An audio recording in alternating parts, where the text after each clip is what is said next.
Welcome back to the cast, Backstage Banter, the podcast that dares to stare into the uncanny valley of talking animals and animations forcing themselves into reality. Okay. Are we talking about live action remakes now?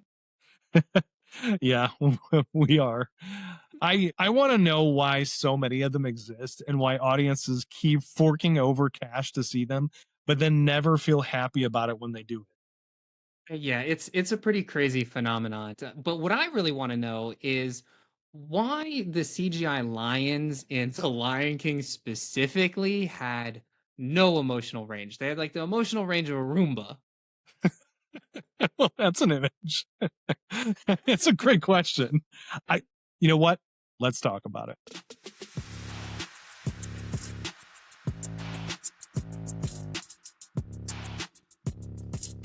Thanks for joining us today on this safari, I guess, if we're keeping with the Lion King motif. I'm one of your hosts, Jason Saris. And I'm Morgan L. Garden, and I guess that means we're giving you the morning report. Hey, if you want to do some kind of singing musical number as a bird, that's who does it in the Lion King, right? The morning report is that thing from the Lion King, like the song he does in Whoa, the beginning. that thing was an exclusive musical number for the special edition DVD release of The Lion King.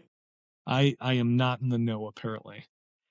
But I do want to talk live action remakes because these things do not seem to be slowing down at all. And nobody seems to like them, but they keep making ridiculous amounts of money. So I think there's probably a reason for it, and I think we should look into it. And I think the best way we can explore it is in three pieces. One, what is a remake versus an adaptation? Two, how did we get to the current state that we're in? And three, what's even the point? Because there's got to be one, right? That last one, can we start there? I have thoughts on that last point. I'm sure you do. I'm sure you do. Let's save it for the end because we gotta put some kind of teaser in here for some reason. But do you watch the live action remakes? Is that do you see these? I know you were a Disney kid growing up. Are these important to you? Do you enjoy them? Well, I mean, as Jason has corrected me on a couple of times, Disney isn't the only one doing live action remakes, but Disney does a vast majority of them. And I have not gone to see one in theaters, so I don't support them in that way. And I mean, like, I don't really watch them at all. I've watched the live action Lion King by proxy because there's a content creator that I follow on YouTube who did like a frame by frame breakdown of the movie. So I've seen the movie by proxy in that way, but Okay. I don't really watch them. I've not seen them on streaming. I don't go to the movies to see them. I watch clips that I come across on YouTube and I read about the discourse, but no, I do not see them. There's one though that I am excited about for no reason in particular, which would be the How to Train Your Dragon one, but I probably still won't go see that. Is that out already? I don't even know if that's It is out. It came out a couple months ago. It's pretty good, actually. I liked that one more than I liked a lot of these other ones. I have kids, so I tend to see a lot of these because children gravitate towards them. Sure. But I think that we have a tendency to look at them as remakes, but I don't know that that's actually what they are. So the first part that I want to get into, Depends on which one. piece number one, is if is remakes versus adaptations. So a remake is when you take the same story beat for beat and you just update it to a modern version. It doesn't really deviate from the original storyline. It is just basically word for word the same thing. So this would be like movies like Ocean's 11. It was a classic heist movie. They put some different actors in it. They put a different setting where it's like a casino versus a bank or something like that. But it's basically the same movie. On the other side are adaptations. Now, adaptations is when you take something, a story, where maybe it was originally part of a different medium, and then you use, some of the key moments, but you tell a different version of the story in a new way. So that would be like Harry Potter. It was a book series.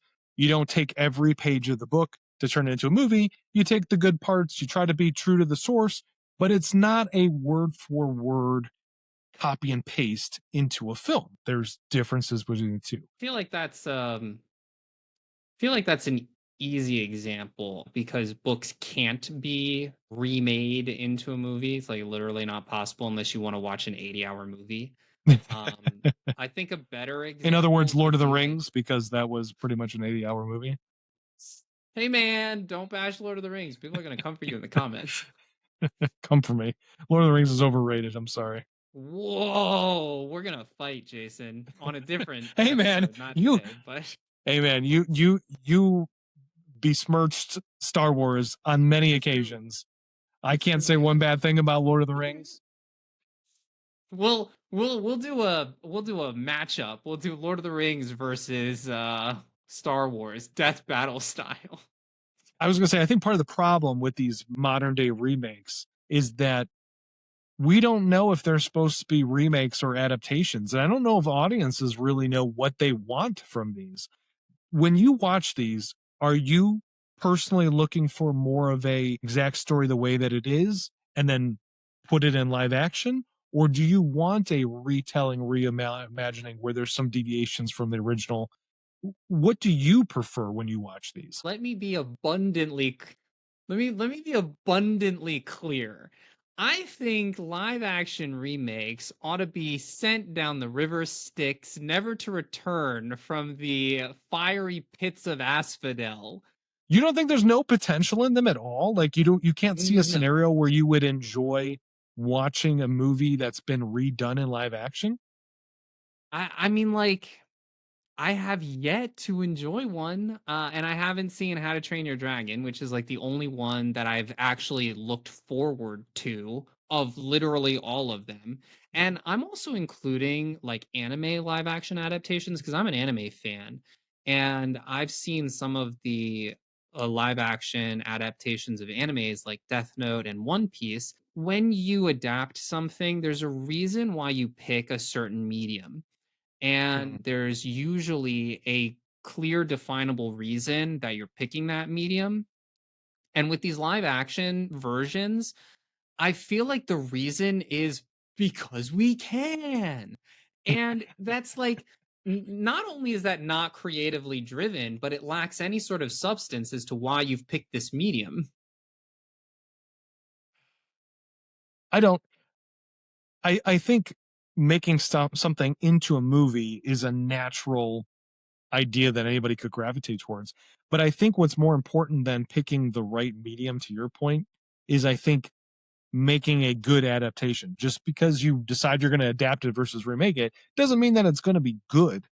So I think you have to pick Well, the right I do beats to think stay there. You have to pick the right, you have to understand what the point of the story is, what the characters are going through, and you have to fairly adapt those. If you don't, then it ruins everything. I agree with you, and that's a very sort of Spielberg take on it, because Spielberg has said in interviews, everything starts with a good story. If you don't have a good story, Yeah, then like what are you doing? And I think that there's merit to that. I 100% believe in good writing and starting with a good story, but I think the medium that you choose is also important. So I'll turn to One Piece as my example here. So One Piece was originally a manga series. So it was a sort of comic book version of the story. That's the original conceptualization of it. It was sure. adapted into an anime, which is a animated hand-drawn episodic version of it. And then they adapted it again into a live action. And I think that the live action failed because the medium didn't support the content, the source material. So I think that the medium is equally as important because there's a vibe to the medium that lends itself to a particular story. It's also why I think the Aladdin live action did not do well because that story doesn't present well in a live action medium. And that's a great story to choose to adapt because it started out as a Thousand Arabian Nights, which is a phenomenal book. If you've Sure. never read it, I recommend that you read it.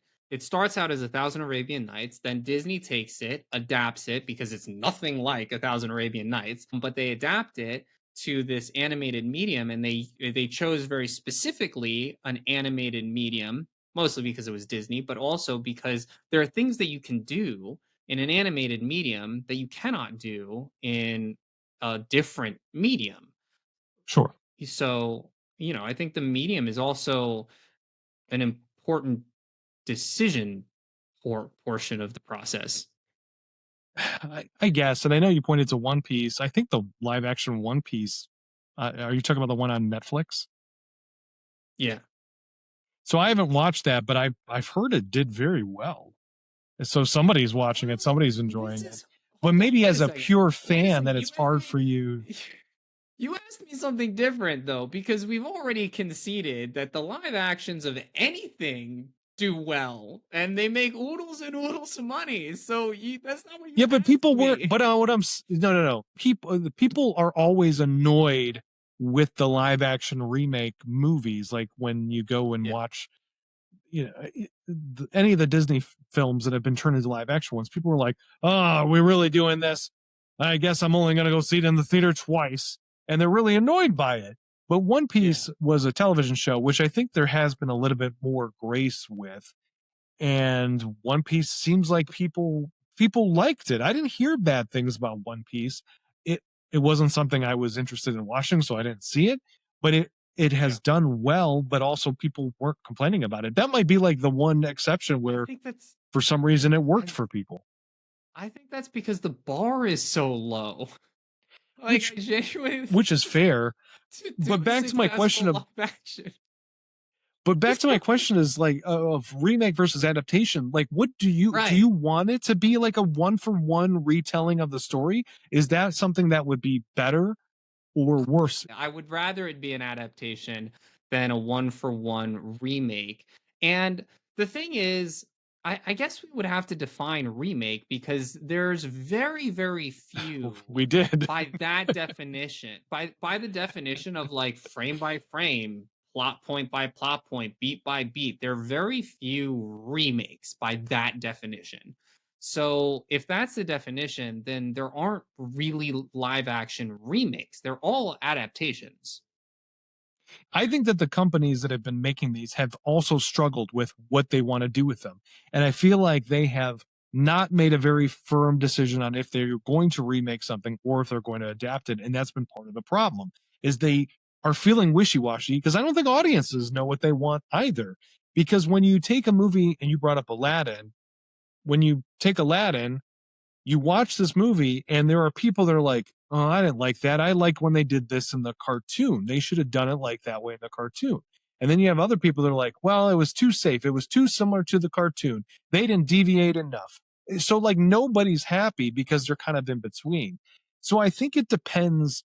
I think it depends on the property, but I would also, for most part, I would agree with you that I would rather see an adaptation where you keep the important beats of a story, like the iconic moments. And this is why I liked How to Train Your Dragon, because it keeps like the points of the movie that I remember from the original that I thought were big moments, and it has those in there. But in between, it's following the general story path, but it's not a shot for shot recreation. The iconic shots are there, the ones that when he has his hand out and he touches the dragon for the first time on the nose, like you want that in the movie because that was the defining moment of the original. So if you Yeah. don't have that, then it'd be like, what is that? But when you go look at Aladdin, What are those? what, what are those? When you watch Aladdin, you could tell that they were trying to do more with it. And I can appreciate that.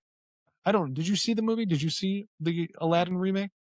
No, I So refuse to see it for various reasons. they give Jasmine an additional song in the movie.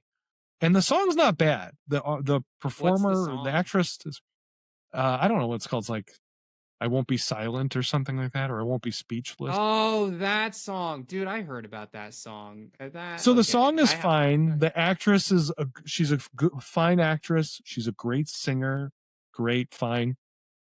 But the problem is they didn't. Like that's like all this shit that you say about like your son's shitty girlfriend that you don't. She was a perfectly nice girl.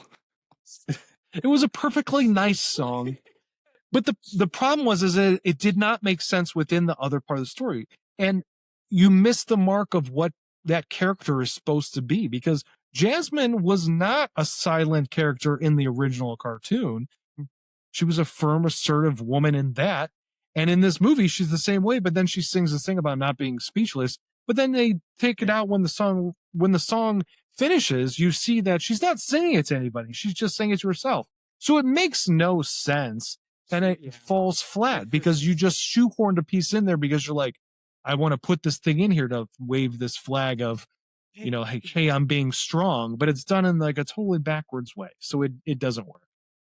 I mean, like You did see the genie dive in into that though, that right? specifically, but You did um, see the like genie and what he looked like, right? I no, 'Cause good actually, I Lord. didn't. Oh my gosh. Oh, Google it. I want to see your face. I want to see your reaction right now.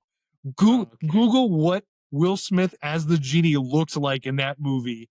And if I liked popcorn, I would be eating it right now. Okay, Will Smith as the genie in the live action Aladdin. Oh, I'm so excited. Aladdin images.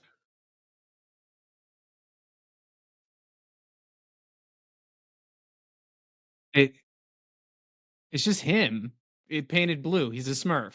He's an Avatar now. No, no, his head is weird. What do He's you got mean like a his head big is weird? bulbous He's bald. head. He's No, bald. He's a bald dude. What do you mean?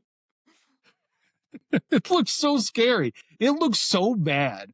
I I mean, it looks um, terrible. Absolutely, they could have gotten better body paint, but yeah, you can't tell his head looks goofy. Look at his whole body. Everything about him looks weird.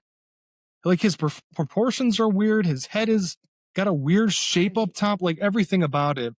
The promotional art, I think, hides some of that. So maybe that's what you're seeing on your end. I can't see what your screen is looking like no, right I'm now. seeing like But stills when you're from what I watching, assume are the movie. and doesn't it look horrifying? It is like straight up nightmare fuel. I don't I don't know about I did horrifying. not care for it at all. I It's found it very unsettling. Like when they announced that interesting. they were going to do a live action Aladdin movie, my first thought was, how are you going to do the genie? Because Robin Williams was iconic as that character. And then they announced that it's So going to be Will Smith. And I'm like, all right, you know what? If you got somebody that's going to be the genie, like Will Smith sounds like a pretty good casting choice. And no, honestly, he performed the character fine. disagree. Wholeheartedly Who disagree. would you have Like casted for the genie? movie with no one can measure up to Robin Williams. This was a No, horrible I idea agree. from the start. Nobody can measure up to Robin Williams, but I appreciate the fact that Will Smith wasn't trying to be Robin Williams in that role, because I think a lot of actors would have. They would have tried to play it the same way as Robin Williams, and it would not have worked out well. Sure. So he gave it its own thing, and it still has its big over the top energy. And I thought he played the character well. Like he played it well. It's not Robin Williams, but it doesn't feel like you're shortchanging the genie. However, Okay. when you look at him, It's not what people said. holy hell, is like I didn't care for the way he looked at all. It I mean, looked like, I don't terrifying. know that I necessarily. Here's the thing: I have such low expectation for these live action versions where nothing really surprises me because I just assume that they're gonna botch it. The other thing I think is wrong with these things is a lot of these are being adapted from musicals and there's non-human characters in them. And I think anytime you take a non-human character and you make them sing with human words, it looks weird. It's a very uncanny valley type of thing to witness. I don't like that most of the time either. But that's I why mean, the Jungle Book one I thought was pretty good. really? I thought Jungle Book was well shot. It looked good, and you had a human character that was kind of anchoring it from the beginning. Mowgli is like an actual person. No, but I want to like attempt to answer your question of like the audience doesn't know what they want out of these. And I think they do. And I think the answer is that they don't want it, which I think brings us to, well, so then why do they pay to go see it? And I think that this is, it's like the whole nostalgia thing, and it's the reason that so many companies are doubling down on IP, because they Yeah. know they know that you will buy a ticket if it's a recognizable IP. So it's not that you actually as the audience want it, it's that you've been suckered into buying the ticket because you've been sold this nostalgia factor. Because if you look at the Lion King has sort of been called out for being the closest thing to a remake in these live action versions. So The Lion King was basically a point for point remake where it was like the same movie through and through. Yeah. But then they did Mulan, which was totally different, and they Right. both flopped. They both did terrible. Everybody hated both of them. So I don't think the audience needs to decide what it is that they want, because I think it's pretty clear that the audience doesn't want it. They're just buying Except tickets for because they've been sold a dream. no, because except for some of these make $1 billion. They just did Yeah, Lilo and Stitch, yeah, $1 billion. So which people went to go see and then complained about because the messaging was all wrong. right, but people went to go see it, so we're gonna get more of them, I'm sure. But do you know how these things You started? will. Do you know how we started with this live adaptation remake thing? Like how these became a thing? I just assumed it was because the tech was at a point where they were like, "Hey, we could do this cool." So they had a couple that were kind of done like this back in the 90s, like 101 Dalmatians was done, but it was not a Oh, remake. It was Cruella. That, yeah. Okay. The no, one, not but the not Cruella the. one. That was way later. This was like legitimately 101 Dalmatians. They made a live action movie. Glenn Close, I Yeah, think, this was the was one before Selena Gomez. This was like the one from like back Selena whenever. I remember. Gomez. You mean Emma Stone? The Yeah. Emma Stone one. This was not, yeah, because then they Oh, did an Emma Stone whoever Cruella, the whatever actress was in it recently, but totally I different person, but I know what okay. you're talking about. You're talking. There was a live action. I thought it was called Yeah. Cruella, but maybe it was just called 101 Dalmatians. I remember watching it as a Yep. kid. That was actually a good movie. Yeah. And now that was an adaptation because in that they're modifying the story a little bit just to make it a movie that was based on 101 Dalmatians, and that worked pretty well. But what actually started this trend was when they did Alice in Wonderland, like Tim Burton did it, and I don't remember what year, early 2000s. But it Oh, wasn't supposed to be an yeah. adaptation. It was a live action sequel to the cartoon. And the Right. studios got the wrong idea because that one did very well. And they're like, oh, people like seeing the other things as live action. That's not what he was doing. He was making a sequel. But instead, they decided that It they're like, we wasn't got to do billed as a more sequel. remakes. It was kind of billed as it was definitely not billed as a remake. It was called No, it Alice in wasn't. Wonderland, but when you It was watch the called. movie, Yeah, you only figure out when you watch the movie that it is a sequel, because you're sort of introduced to this whole idea of Alice is returning to Wonderland. right, that she's But going as back. far as like, yeah, and that's like part of the story, and that's where you can very firmly say this is obviously an adaptation because it's not just remaking the original Right. version. But it wasn't But sort it of billed tells a that whole way. new Like story. you didn't, yeah, but you didn't know going into the movie that it was going to be that way. Like I was very surprised by that. Like I Oh mean, like no, I didn't know what I expected, I but remember watching the trailer at the time, and I'm like, maybe for like a second when it first starts, you're like, oh, they're making an Alice in Wonderland live action. But as soon as it starts playing and they're talking about, hey, you've returned and all this other stuff, and it's like, oh, this is like a continuation of the oh, story. But that I I thought was didn't watch really the good I because didn't watch the trailers, so you I don't don't watch know. trailers. Yeah. I You don't don't watch watch movies, don't trailers. watch trailers. Yeah. Makes it, I it's watched that amazing that one. you've, yeah, okay.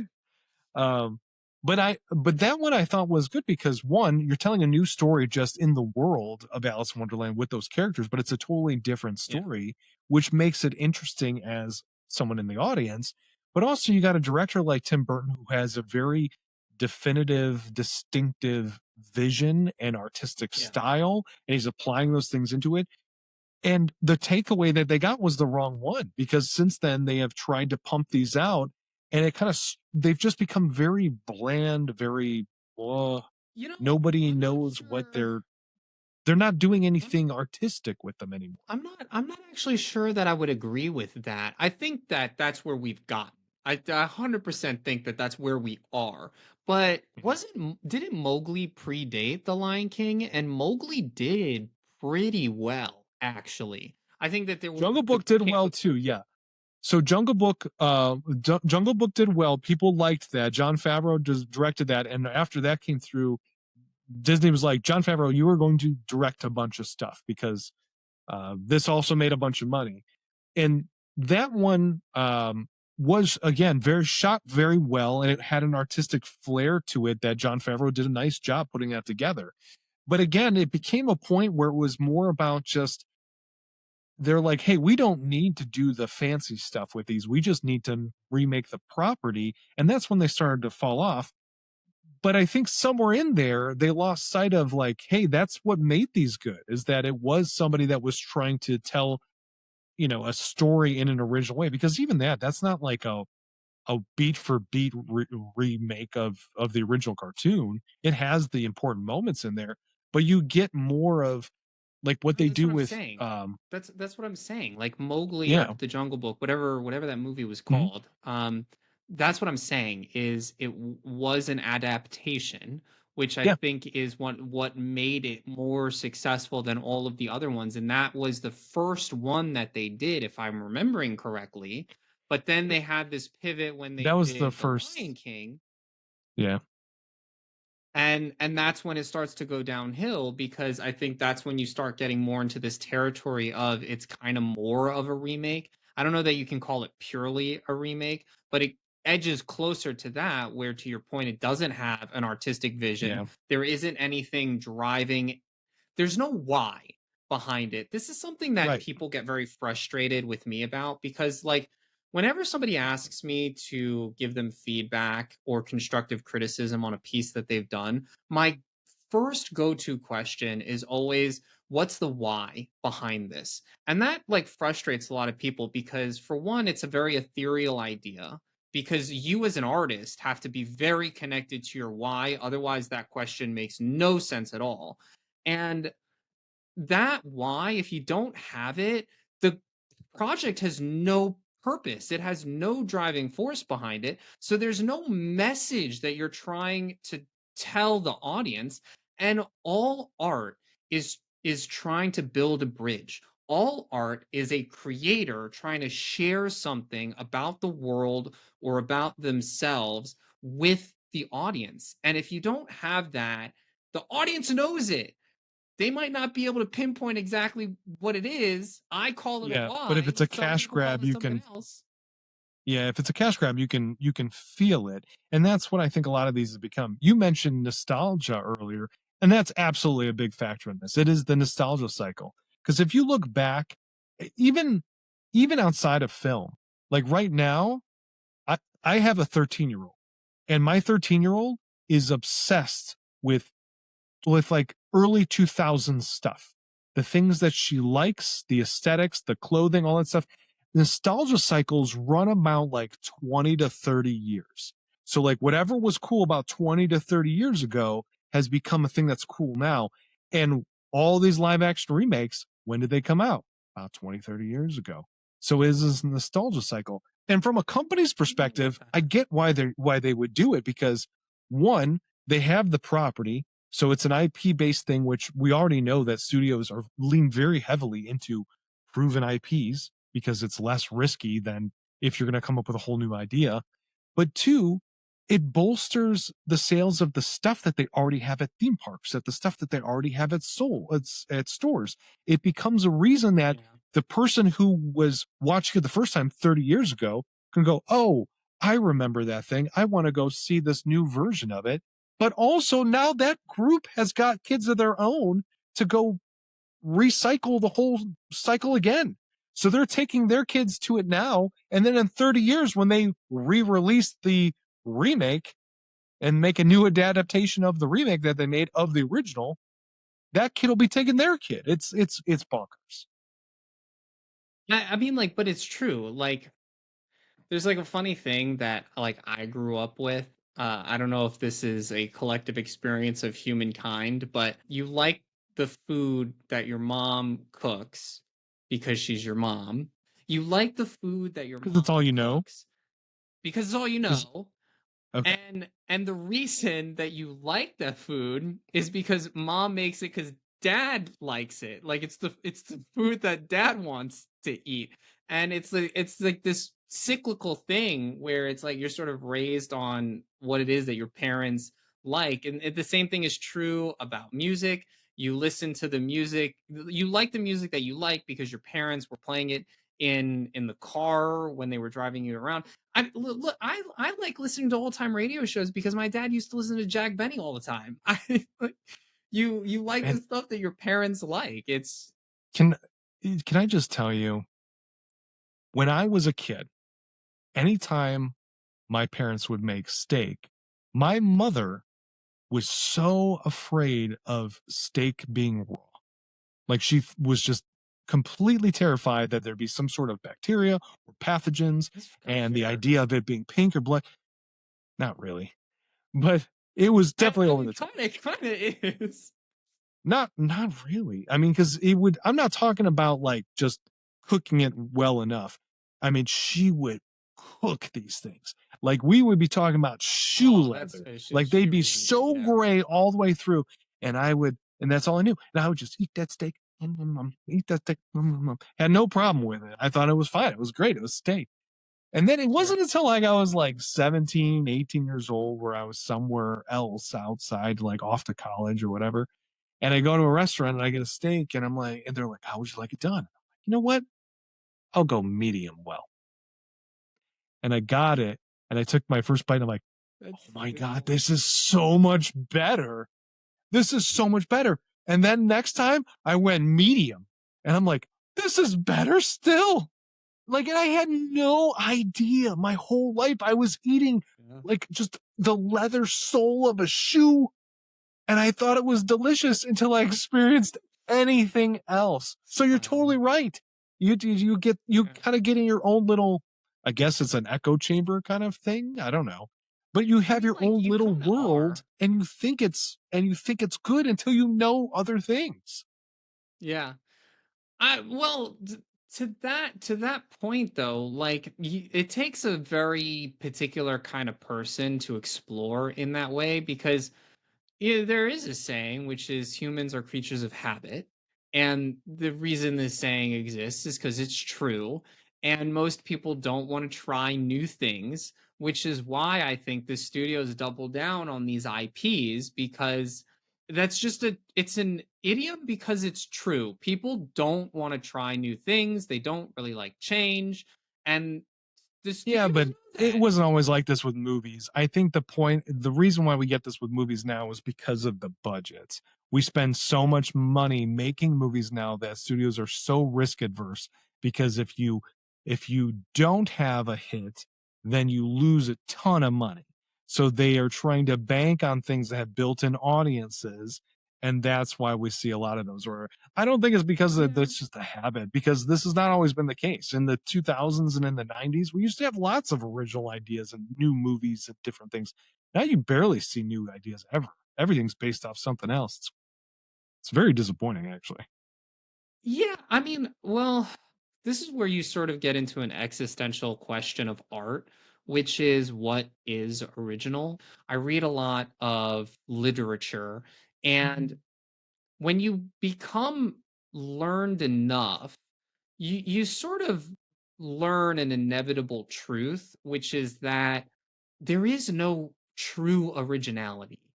Everything comes from somewhere. Even if you apply unoriginal ideas in new ways, isn't that in and of itself original? I mean, again, this is sort of an existential question of art, which is what is originality and is it possible to be original? And I think that people are going to have differing opinions on it based on whatever your school of thought is. My personal Mhm. opinion is that originality is something that artists chase to feel personally fulfilled, but is ultimately an illusion, and it can sometimes stifle you from creating anything at all. And you've brought up on the show before that you think that there are no true original stories, that everything is only like one of a handful of stories. I don't know if I agree with that. I would like to think that there's always the opportunity to create a new story, but I do think a lot of stories tend to boil down. If you boil it down enough, you can find similarities between anything if you're really trying to look for it. I've been involved with so many of these conversations because I went to theater school, because I'm a creative, because my immediate sphere are creatives. And the conversation almost always is, I want to create this new thing. Cool, hit Yeah. me. Dude, you know that sounds exactly like this other thing that already exists. And I think that to some degree, this was developed in a way to make it teachable so that I could teach writing, and maybe we just accept that this is how it is. I mean, all right. So live action remakes. We talked about the remakes versus What's adaptations. We even talked the about how we point? got here. What's even the point? The point, obviously, is money, right? And we talked a little bit about nostalgia factor. It's merchandise. It is getting people to bring their kids, build in audiences for the ongoing test of time. I think that that's the point, right? I mean, people are still seeing them, so they're going to still keep making Yeah. them. I mean, I've said this in a previous episode, but I will say it again because clearly you all are not listening to me. But the only way for you to communicate to the studios what it is that you actually want is with your dollar. And if you keep stupidly giving them money for crap you don't want, you're gonna keep getting it. When you first started saying that, I've said this in episodes before and I'll say it again or whatever. I was waiting for you to pull out the Mike should have died. Like I thought you were just gonna pull like a total like left turn on me. Oh, that would have been smart. I should I have was gonna done stand that. up and applaud. This is I mean, This is why I'm I not was a waiting for it. comedian, because that would have actually been, see, that would have been genius, and I should have done that. I was waiting for it. You just had this look on your face. I'm like, is he gonna go for it? And then you didn't go for it. I didn't even think But of it. unfortunately, it would have been good. Um, so it look, I know you don't like these things. I'm not wild about most of them. I don't know if you saw Dumbo. Dumbo was atrocious. My God, There's that a was a terrible Dumbo movie. live action remake. Oh, there is, and it's so bad. It's so bad. Who could have seen that coming? I wonder. But is there any property that No. you would like to see made into a live action? If you had to, if it was like, look, Morgan, we're going to Oh, make this okay. whether you like it or not. So if you want us to at least make it as digestible to you as possible, we'll let you pick the property. Is there anything that you would lobby?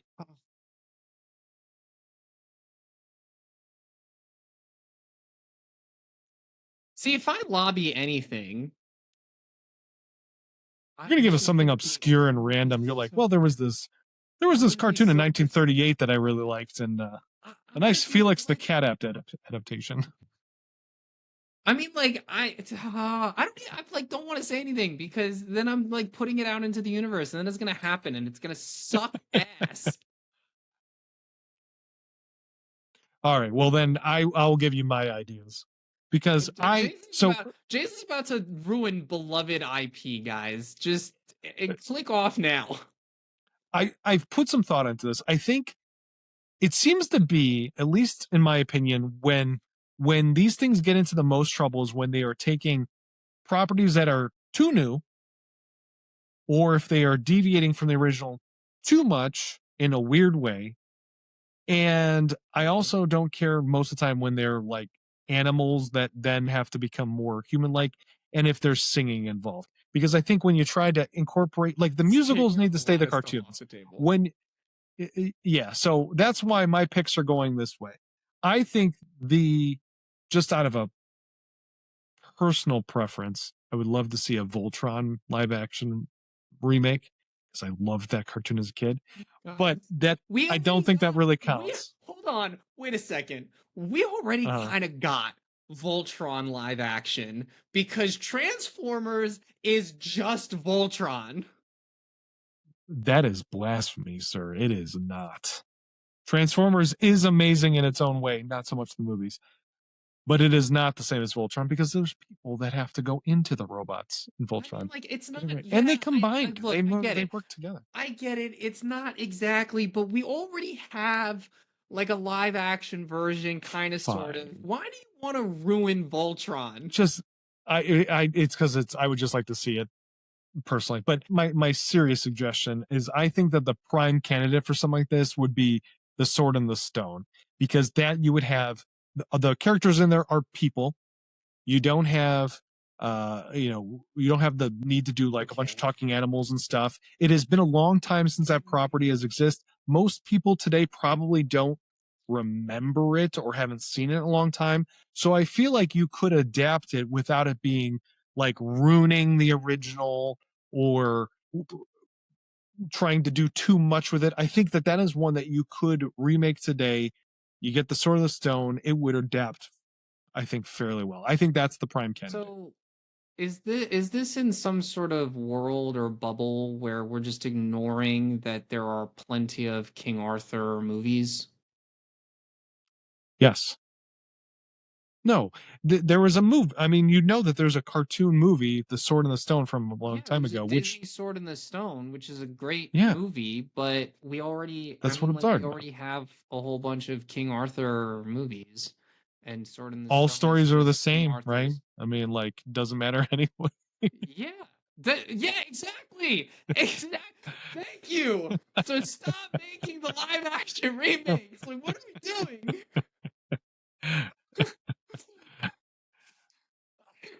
So, but We that's already my have pitch. we If we already got to do have them, the King Arthur movies. Like, Sword in the either that Stone is or just a here, King Arthur origin story. yeah, but it's told from a different perspective because you're not. I mean, like you're following a kid instead of like adult King Arthur. You know what I Yeah, mean? Like it's it is the origin story. Yeah, I'm yeah, confused. yeah. So like So I you think want I don't know. I think that would be. I think so you want a having that live as a action King Arthur origin story.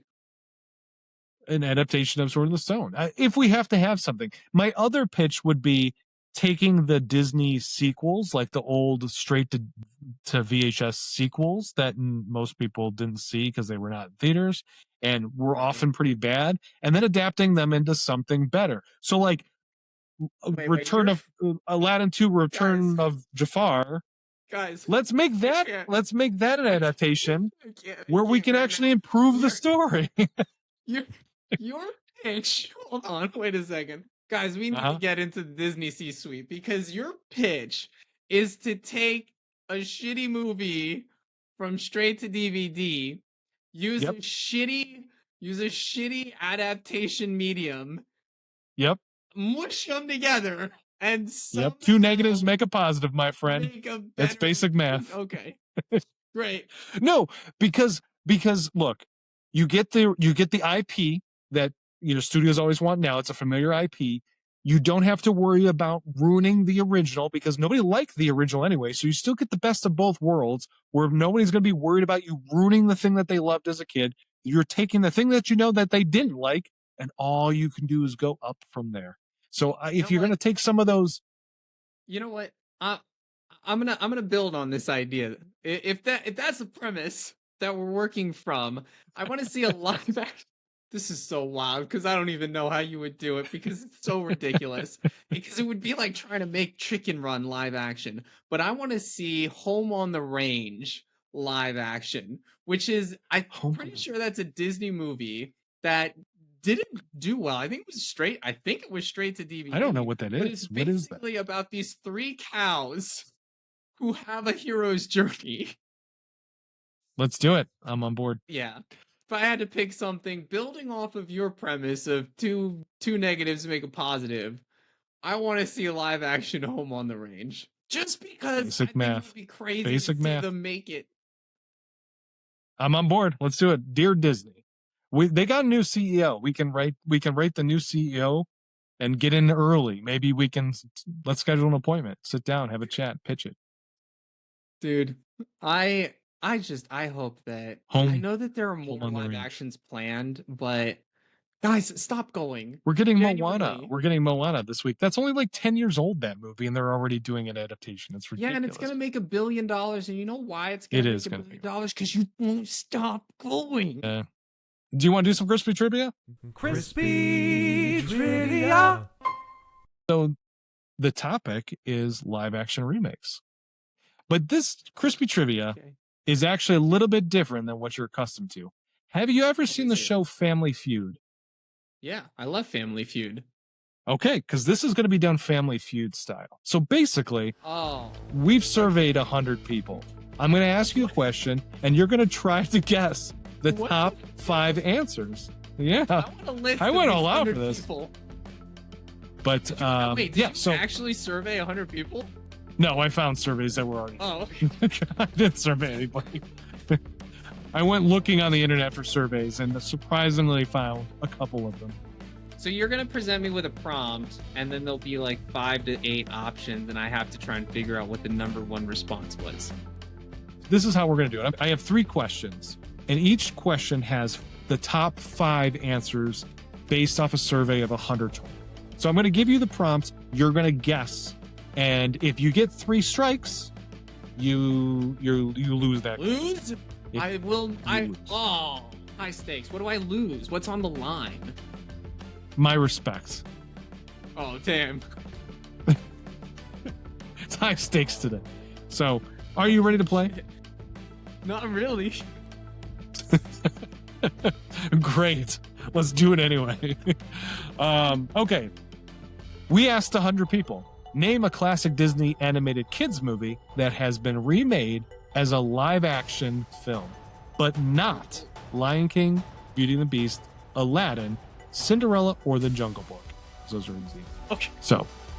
Okay, wait. So a live-action or a Disney movie that's been remade, a Disney classic that's been remade that wasn't Lion King, Aladdin, Beauty and the Beast, Cinderella, or Jungle Book. Cinderella or Jungle Book. Okay. Little Mermaid. Survey says number 1 answer with 25 points.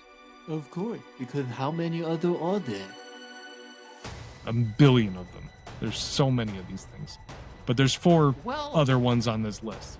I mean, is it counting Cruella? Does Cruella count? Is Cruella on? Cruella!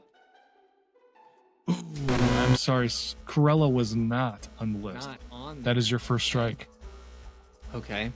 Other live-action remakes. Disney, right? Disney live-action remakes. Disney, classic correct. Movies. Snow White and the Seven Dwarfs? Was that on the list of ones that I can't say? Oh, I'm sorry. That is also your second strike because that is also not on the list. Okay. Lion King, Aladdin, Cinderella, Jungle Book, and what was the other one? Lion King, Beauty and the Beast, Aladdin, Cinderella, Jungle Book. Okay. I'll give you a hint. You just learned that there was one of this remake today, apparently, like 10 minutes ago. Oh, now you're testing my memory. That wasn't part of the deal. I'm trying to help you. Dumbo. Give me Dumbo. Number 2 answer.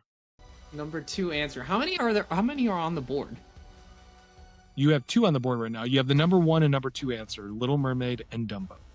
Right, but how many are on the board? 5. 5. There's 5. Okay, so there's 3 more. I mean, well, Moana's not out yet, so Moana wouldn't count, would it? Is that your official answer? I'm gonna say Moana. Ooh, I'm sorry. Lilo and Stitch. The number 1 answer, which you got, was Little Mermaid. Number 2 was Dumbo. Number 3 was Mulan. Number 4 was Pinocchio. And number 5 was Peter Pan and Wendy. Okay, that one I wouldn't have gotten, but I'm kicking myself about those other 2 because I literally went on a tirade about Mulan. You did, yeah. I thought you were going to get that one for sure. All right, question number 2. We asked 100 people. All the time. I'm so bad at trivia.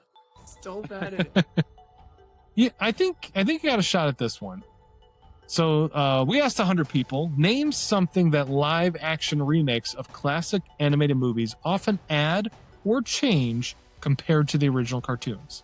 The top 5 answers are on the board. People? I will give it to you as live human actors. That is the number 1 answer. Yeah. What else? Actually, number What 2 else answer. I'm would- sorry. That's the number 2 answer? Live human actors is the number 2 answer. They make the story worse? I will give it to you as expanded backstory or new plot details. That is the Okay. number 4 answer. Okay. What does a live action adaptation add or change from a classic? New songs? Updated songs, new musical numbers. That is the number 5 answer. Okay.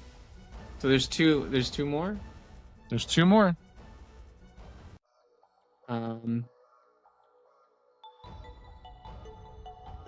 Bigger budget or more marketing? I don't know. Show me bigger budget. Oh, I'm sorry, that's a strike. Okay. Think Lion King specifically. I think that might help you. Jon Favreau. Show me Jon Favreau. Ooh, that's strike number 2. Dude, I have to go on this quick tangent because Jon Favreau is such an interesting individual to me because I think he is very talented, but he says some wild things. He apparently had an interview about The Lion King talking about how he wanted to make it realistic, which is one of the reasons why we get the expressionless characters that you see in the movie. But he was like, we wanted to make it more realistic. And for that very specific reason, we wanted there to be no clouds. We wanted it to be a very believable sky. And I was like, dude, have you ever been to Africa? It's one of the most colorful skies on the planet. What are you talking about? I have not seen that interview. But yeah, that's a choice. It's wild. He's such a weird guy. I would love to meet him. Yeah, he seems like he would be a fun guy at least, and good, fun solid guy? director. Yeah, he's a mushroom. Picture of a mushroom. I think everyone could tell we're recording this episode very late at night. I think it has had an impact on this show. Anyway, what do live action adaptations add or change? Female leads? They make it very female centric. I'm sorry, that is not on the board. That is your 3rd strike. So the answers were number 1, they add realistic / CGI animals. Number 2 was live human actors, which you had mentioned. Number 3 was more action scenes. Number 4 was an expanded backstory, which I gave you. And number 5 was updated songs or new musicals. This is the thing, that they don't have to be accurate. That's what people think, apparently. Oh, see, people are dumb. This episode is apparently Morgan just shitting on audience members. All right, now for your 3rd and final question, Morgan. We asked 100 people, name a classic non-Disney animated kids movie, cartoon series, or character that has been remade and adapted into a live-action film. The top 5 answers are on the board. See, so these are non-Disney properties. Yeah, this is like my Achilles heel because literally in preparation for this episode, a very specific, almost word-for-word question that I had asked Jason is, are there non-Disney live-action remakes? And there are. So, but we did talk about one during this episode, so I'm going to say How to Train Your Dragon is one. Which is a good answer. It's a good answer. Is it on the board? I'm sorry. It is not on the board. So I guess it would have to be something older, a live-action remake that is older than... Yes.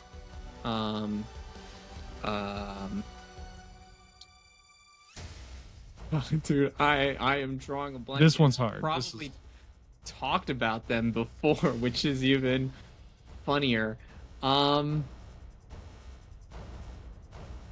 Does bro, So we're looking for think old cartoons, think video games, think Sonic? classic. Sonic is on the board, the number 5 answer. Okay, number 5 answer. What about Detective Pikachu? Show me Detective Pikachu. Ooh, sorry. That's a strike. You're at Okay, 2. that's You're my down second to your strike. final guess. Yep. My last guess. I got to make it good. A classic cartoon that was made into a live action. Sometimes you adapt a TV series into a movie. You can't. In fact, I mean, like I feel that like might have been the Tropical case Freeze on does a couple of these. Oh, a hint that helps me 0%. Is it a TV series that was based on a movie, or was it just a TV series that got adapted into a movie? He asks as if that's a helpful question to ask. I don't even know that I understand. Is it a TV series that was adapted as a movie? Yes, a TV that series was that got adapted adapted from- into it. Yeah, like the No. Aladdin has a TV series that was adapted from the movie.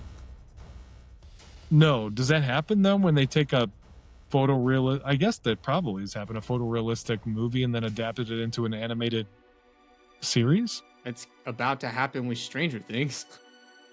That's true. Which I don't know. Like I don't know how I feel about that. It does not look like it It's doesn't look stupid. great to me. But It's anyway, stupid. what's your Mike guess, should have Mr. died. Morgan? Maybe Mike Mike should will have die in the animated series. Actually, Wouldn't count on it. Stranger Things. Oh, I'm sorry. It is not Stranger Things. So the number 1 answer on the board was Scooby-Doo. Number 2 was Alvin and the Chipmunks. Dude, I'm actually upset that I did not get that, actually. Number 3 was Paddington. Number 4 was The Grinch. Come on, man. That's one of my favorites. And number 5 was Sonic the Hedgehog. Yeah. These were tough, though. It was tough. It's like, Well, we appreciate you because, playing. Steve, tell him what he won. Hey, Jason, he won nothing. Like that. Nothing. Not even a consolation prize. Man, this game so sucks. Yeah. Any final departing words on live action remakes / adaptations? It's just stop going, guys. Like, if you stop going, they will stop making them. It's actually that simple. Look, I don't care if they stop making them. I just care if they stop making bad ones. Because if they want to make good adaptations, I'm all about it. I don't care. I don't care what they do as long as it's good. Yeah, I mean, like, but this is the sunk cost fallacy to some degree, because people go with the hope that it will be good, but the problem is that you won't know that until you go. So it's like this sunk cost fallacy conundrum where people convince themselves that, well, but this one's going to be different, but it's not. It's never different. Like, at what point can we look at history and be like, the history shows is not going to be different? I mean, word of mouth spreads quickly. If you hear something is bad, then obviously don't go to it. Does it? Because the second Lilo and Stitch came out, everyone was like, this movie sucks, guys. They changed everything about it and it's no good. And then it made $1 billion. So, like, does it? Did you see it, though? Did you see it? Because it didn't suck. I didn't. It didn't suck. Now, they did change. Look, you and I talked to different people, apparently, because I did not hear that it sucked. I did hear that they had changed pieces to it, which they did. And, like, I'm not the best reference because I don't know that I ever saw the cartoon, but I was familiar with, like, the basic idea of the story. Oh, so then, yeah, your opinion doesn't count. But I do know the pieces that people complained about, and I get it. But outside of that, like, the movie itself was a lot better than a lot of these other ones. Again, I'm going to point to Dumbo. That was really rough. Pinocchio was like maybe the worst one of all of them. There's been a lot of bad ones, and you can watch Lilo and Stitch and at least enjoy your time in the theater. You can have your complaints that it wasn't as good as the cartoon one because they changed some of the dynamics of the the characters or whatever. Totally get it, but it was a functional movie, which some of these are not. Apparently, we are on different sides of the fence because Jason is the reason we will keep getting shitty live action remakes. I'm the problem with everything because I see too many movies. So whether it's good or bad, I will go buy a ticket to it. It's a problem. It's true. So don't listen to Jason's advice. Listen to my advice, since my advice might actually move us in a direction of getting better movies. Anyway, I think that's a wrap on this week's episode of the cast Backstage Banter. Until next time. After Morgan in the comments. Do that. I love it. Till next time, keep the reel rolling, and we'll catch you in the next scene. That's a cut.